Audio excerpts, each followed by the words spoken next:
सबसे पहली चीज तो बीसीसीआई को इस चीज को एक्सेप्ट ही नहीं करना चाहिए था कि पाकिस्तान के साथ मैच इंडिया करे। ये बहुत बड़ी हमारे ही देश में लोग गलती कर रहे हैं इस चीज को एक्सेप्ट करके।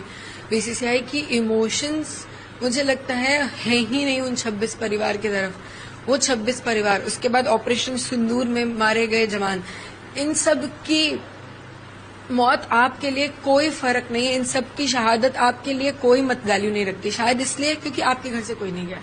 बीसीसीआई के जितने भी लोग हैं उनकी फैमिली से कोई नहीं गया, इसलिए कोई नहीं बोल रहा, शायद इसलिए कोई रिएक्शन नहीं दे रहा। दूसरी चीज, ये क्रिकेटर्स हमारे कहाँ सो रहे हैं।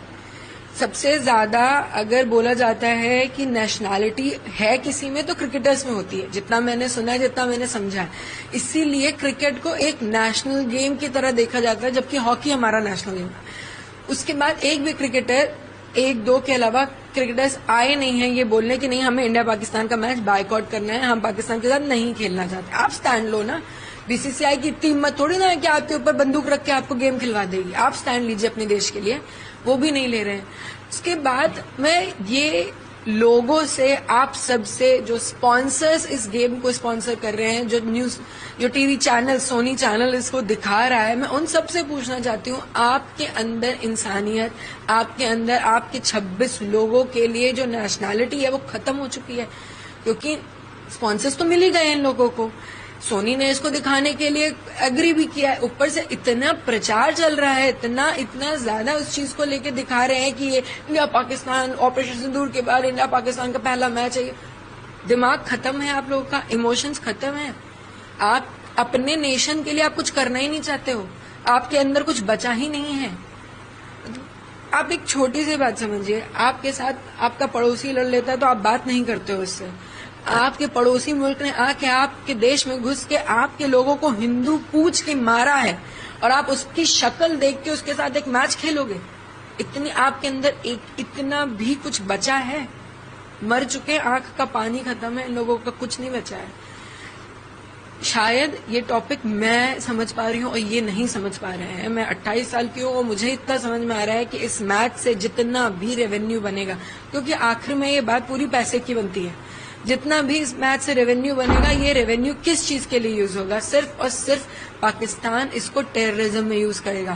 क्योंकि पाकिस्तान में आया हुआ 1 रुपए मात्र टेररिज्म में जाता है। वो देश सिर्फ आतंकवाद देश है। जब आपको ये बात पता है, जब आपके देश में इतनी बार टेररिज्म अटैक हो चुका है, तो आप उस देश के साथ मैच खेलोगे, आप उन्हें रेवेन्यू दोगे, आप उन्हें फिर तैयार करोगे कि वो आके हमें दोबारा मारें, हमारे देश में दोबारा घुसें, दोबारा मारें, क्योंकि मजबूत करोगे ना आप उन्हें। मुझे नहीं समझ में आता क्यों।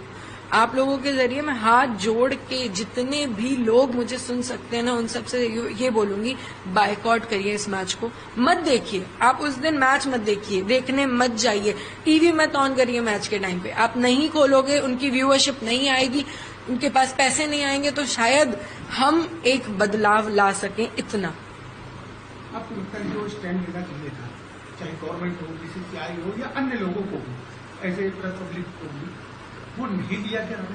बिल्कुल नहीं लिया गया। गवर्नमेंट ने बोला था कि इंडिया पाकिस्तान का मैच नहीं होगा, इंडिया पाकिस्तान डायरेक्टली नहीं खेलेगी, ना पाकिस्तान इंडिया के लैंड में आएगा, ना इंडिया पाकिस्तान के लैंड में आएगा। तो बीसीसीआई ने एक नया रास्ता निकलवा दिया कि हम दूसरे देश में जाके खेल लेंगे। दुबई में ये गेम हो रहा है, उनका है कि ये डायरेक्ट थोड़ी है, डायरेक्ट इंडिया पाकिस्तान थोड़ी है, तो एशिया वर्ल्ड कप है, उसमें हम खेलना चाह रहे हैं। अरे कोई भी हो, XYZ, पहले तो एशिया वर्ल्ड कप में पाकिस्तान इन्वॉल्व क्यों है? क्या उनको समझ में नहीं आ रहा कि पाकिस्तान अब ग्रे जोन में जाना चाहिए? क्यों कोई भी देश पाकिस्तान को अलाउ करता है इस सब चीजों के लिए? क्या आप पीड़ित नहीं हुए हो पाकिस्तान से? कौन सा देश बचा है जो टेररिज्म से पीड़ित नहीं है? उसके बाद आप पाकिस्तान को अलाउ कर रहे हो कि एशिया वर्ल्ड कप में खेलेंगे, एंड फिर हमारा बीसीसीआई उसे एक्सेप्ट कर रहा है कि वो हिंदुस्तान के साथ खेलेंगे, इंडिया के साथ खेलेंगे। क्यों? पता नहीं। शायद उनको मैं नहीं रोक पाई, जबकि मैंने आप ही लोगों के जरिए पहले भी बोला था कि ये मैच नहीं होना चाहिए। बीसीसीआई को मैंने रिक्वेस्ट करी थी कि ये मैच नहीं होना चाहिए। शायद मेरी आवाज उन तक नहीं पहुंची, लेकिन मेरी आवाज शायद आपके जरिए नॉर्मल लोगों तक पहुंच सके, जो मुझे रोज सुन पाते हैं, कि प्लीज बायकॉट करिए इस मैच को। और शायद हमारे पास कोई रास्ता बचा नहीं बायकॉट के अलावा।